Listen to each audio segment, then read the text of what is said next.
Well, hello, Tipton Baptist Church. This is your Friday Word of Encouragement for Friday, September 30th, 2022.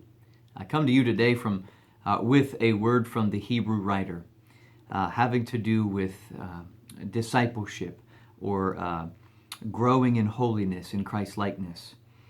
We hear the words from the Hebrew writer in chapter 12. Strive for peace with everyone and for the holiness without which no one will see the Lord.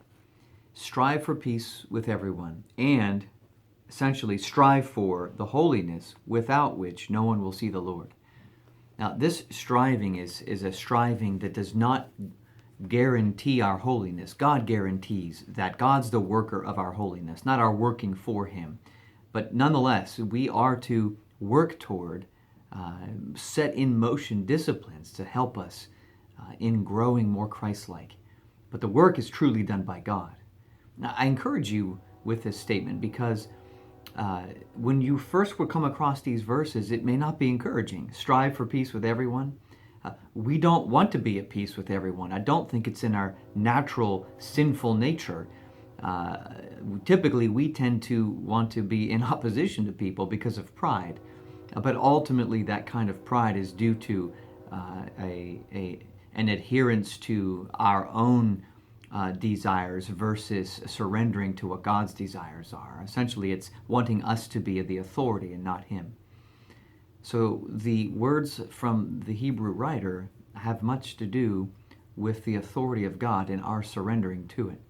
Strive to be at peace with everyone means we're at peace with God, and we can be at peace even with those who are not at peace with us, because we're at peace with God, and He owns us, and He will carry us home. That might be where you find yourself this week. Could be work setting, could be relationship in your family, could be relationship with friends, neighbors, maybe someone at work. It could be work itself. It could be extracurricular activities that you're involved with. It could be even matters here at the church. Strive to be at peace with everyone is a step toward wanting to be a disciple or a Christ-like man or woman that acknowledges and surrenders to and recognizes our subordination to God's authority and Him saying this. So it has much to do with God's authority and our recognition of it. And when we surrender and desire to be subordinate to God and His authority, we will find not only are we at peace, but we'll be at peace with others. This is a good thing for us. The second portion of that Hebrews chapter 12 verse, for without holiness no one will see the Lord.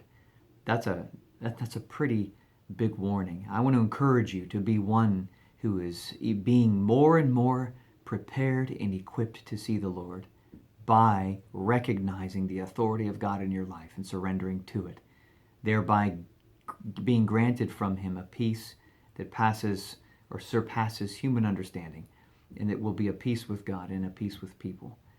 If our body here at Tipton grows this way, and we're growing as disciples this way, we will not only grow as more tight-knit as a family of a church, but we will be a massive influence on the people in this region of Pennsylvania.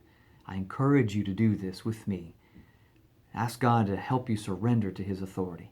Ask God to help you to be at peace with Him, therefore at peace with other people, even if they're not at peace with you. And ask God to be one who is being more prepared and equipped to see the Lord by continually, daily surrendering to His authority and what it is He's put you in life to do, and places that He perhaps has put you in life to engage others. So I hope this message finds you with the truth maybe burning a little hole in your conscience, as it has me as I've read through it. And let God do His work of that conscience burning. It's a good thing. And be encouraged by it, and find strength in it, and recognize He'll carry you in this through whatever it is that you're facing until the end. I hope to find you at worship on Sunday. I look forward to Sundays. I hope that you're here able to be with us. We have communion this Sunday. We have a wonderful passage in John 5 that we get to be in, and it's going to be a powerful message that we hear from God through John's Gospel. And I'm hoping you'll prepare yourself and read my weekly wake-up call. I just emailed it out yesterday, And I hope that you find it and think about and ponder the things I mentioned in it to prepare us for Sunday in the Word. So might God encourage you through this word of encouragement today and through the wake-up call I emailed out preparing for Sunday. So until Sunday, stay in the Word, and God bless. Bye-bye.